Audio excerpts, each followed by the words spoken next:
Set बटा 11A तो complete हो गया आपका। 11B पे आते हैं हम लोग। तो 11B भी सेम है।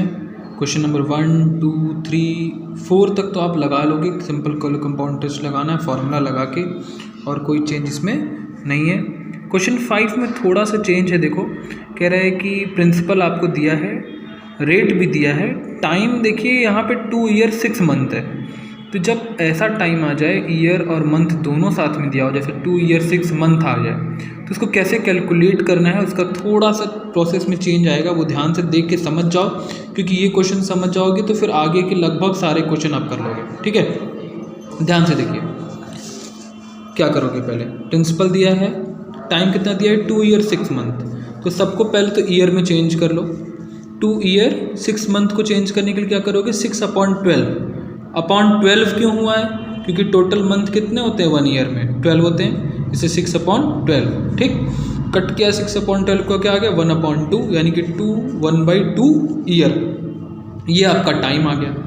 अब चूंकि टाइम को पावर में रखना है तो कैसे रखें भाई, 1/2 तो रखा जाएगा पावर में, लेकिन ये 1/2 कैसे पावर में रखें, उसके लिए क्या करना पड़ेगा। आप देखिए अमाउंट निकालना है आपको, रेट आपको दिया ही था इतना, 1 + 12/100 की पावर 2 रख दिया आपने। पहले तो ये 2 खत्म हो गया, इस 2 का काम हो गया, बचा क्या ये 1/2।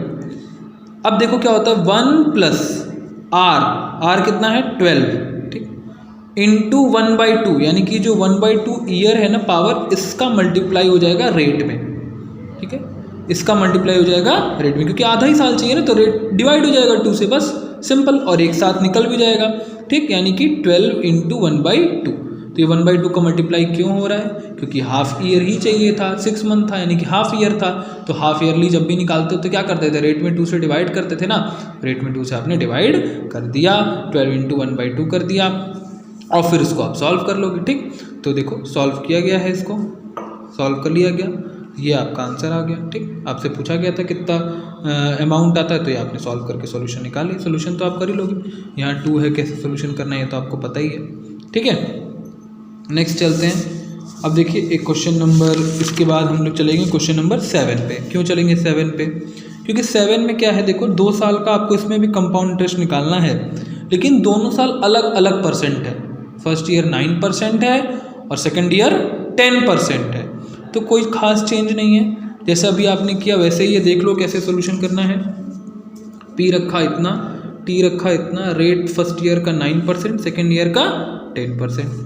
अमाउंट निकालने के लिए क्या करोगे, 8000 + 1 ब्रैकेट में 1 + r/100, पहला r, और दूसरे साल के लिए दूसरा r। यहाँ पावर नहीं लगेगा, क्यों नहीं लगेगा पावर, क्योंकि ये फर्स्ट r हो गया, ये सेकेंड r हो गया, दोनों का अलग अलग है ही है। ठीक है, इसलिए पावर लगाने की ज़रूरत, ये 2 लगाने की ज़रूरत नहीं है, क्योंकि ये पावर n फर्स्ट ईयर के लिए 1, दूसरे के भी 1, तो 1 से तो कोई इफेक्ट आता नहीं है, इसलिए पावर की ज़रूरत नहीं है। ठीक, उसके बाद जैसे ही जैसे आप सॉल्व करते हो, सॉल्व कर दोगे, आपका अमाउंट आ जाएगा। क्लियर है, चलो अब आते हैं हम लोग क्वेश्चन नंबर 7 ही जैसा अब आप पढ़ोगे तो आपको 8 9 10 11 तक आप सॉल्व कर लोगे। ठीक है, चलते हैं 12 भी सॉल्व कर लोगे। अब हम लोग चलते हैं 13 पे। ठीक, तो क्वेश्चन 13 क्या है, देखो ध्यान से। क्वेश्चन 13 कह रहा है कि simple interest on a sum of money for 2 year 8% पे इतना।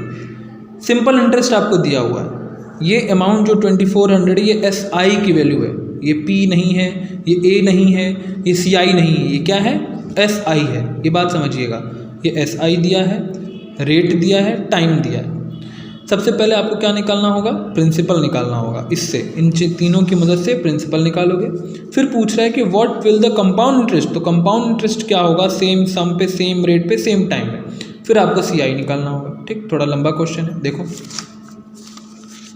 पहले आपको SI दिया हुआ है, टाइम दिया हुआ है, रेट दिया हुआ है, प्रिंसिपल फाइंड करना है। SI आपने निकाला, SI का फॉर्मूला लगाया PRT/100, तो SI तो दिया था 2400, P नहीं पता, रेट भी दिया है, टाइम भी दिया है, 100 तो 100 ही। इसको सॉल्व करके आपने निकाल लिया P की वैल्यू 15000। अब जब 15000 निकाल लिया तो बस क्या करना है, अब तो कुछ करना नहीं, अब CI निकालना है। तो नॉर्मल फॉर्मूला रखिए अमाउंट का, निकाल लीजिए अमाउंट जो आएगा उसमें से प्रिंसिपल को माइनस कर देंगे तो आपका CI आ जाएगा। क्लियर, चलिए ये तो सोल्यूशन आप खुद से करेंगे, आपको खुद करना है। अच्छा 13 के बाद अब हम लोग चलते हैं क्वेश्चन नंबर 13 कंप्लीट कर लिया आपने। 13 के बाद हम लोग चलेंगे अब देखिए क्वेश्चन नंबर 14 पे। क्यों 14 थोड़ा डिफरेंट है। देखिए क्या दिया है आपको, डिफरेंस दिया, difference between CI and SI, मतलब compound interest minus simple interest किया गया तो कितना आ रहा है 90। ठीक, रेट भी दिया है और टाइम भी दिया है।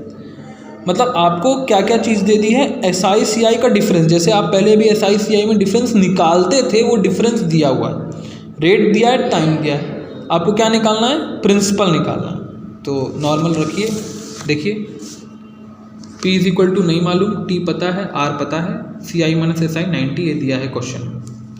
फॉर CI के लिए क्या करोगे, CI कैसे निकलता, अमाउंट निकालना पड़ेगा CI के लिए। P नहीं पता, P को P रखो, सॉल्यूशन करो, कुछ ऐसा आएगा 2890 अपॉन 2500 P, क्योंकि P नहीं पता है तो P का मल्टीप्लाई है अभी।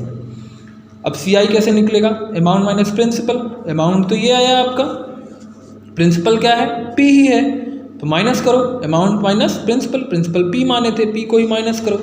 तो सॉल्व करो इसको एलसीएम लेके, ऐसे ये तो आता ही होगा आपको, 8 में पहुंच गए, क्या आएगा 309P अपॉन 2500।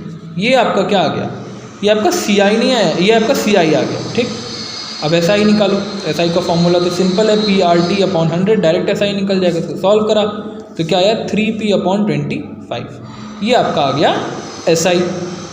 अब क्वेश्चन में क्या दिया था कि 90 जो है वो CI माइनस SI है, 90 इज इक्वल टू CI ये निकाला आपने, SI ये निकाला आपने, इन दोनों का एलसीएम लेके माइनस किया तो आपकी P की वैल्यू आ गई 25,000। क्लियर, समझ गए कैसे सॉल्व करना। तो ये आपका क्वेश्चन नंबर 14 था, यहाँ गलती से 13 लिख गया, ये क्वेश्चन नंबर 14 था। ओके क्लास, चलो 15 भी सिमिलर है तो 15 आप खुद से करेंगे। ठीक है, तो 15 तक हो गया, यही आपका होमवर्क है आज का, एक्सरसाइज 11B 1 to 15। ठीक है, क्लास को कॉपी में कर लीजिएगा। Okay class, thank you.